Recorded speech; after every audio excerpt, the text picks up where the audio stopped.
Welcome to Chillin' 101. We hope this video helps.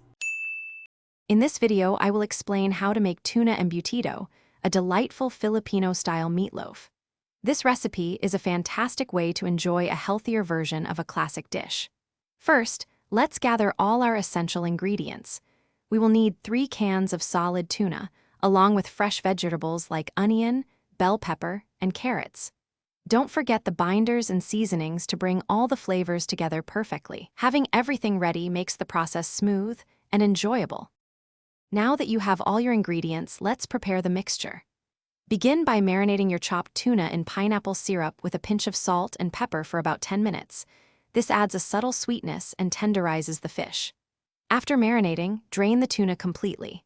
Then, in a large bowl, combine the tuna with the chopped onion, raisins, bell pepper, grated carrot, 1 egg, flour, and the pork bouillon cube. Mix everything thoroughly until all ingredients are well blended. With your mixture ready, it's time to form and cook your tuna embutido. Divide the mixture into 3 equal portions. Take a piece of aluminum foil, about 12 by 8 inches, and place 1 portion of the mixture in the center. Shape it into a firm cylindrical log. Carefully roll the foil around the mixture, twisting both ends to seal it securely. Once all logs are formed, steam them for 30 minutes. This ensures they cook evenly and retain their moisture. After steaming, let your tuna embutido cool down completely. This crucial step allows it to firm up, making it much easier to slice cleanly without crumbling.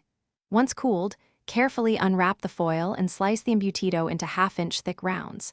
It's traditionally served with a generous side of sweet banana ketchup, which perfectly complements its savory flavors.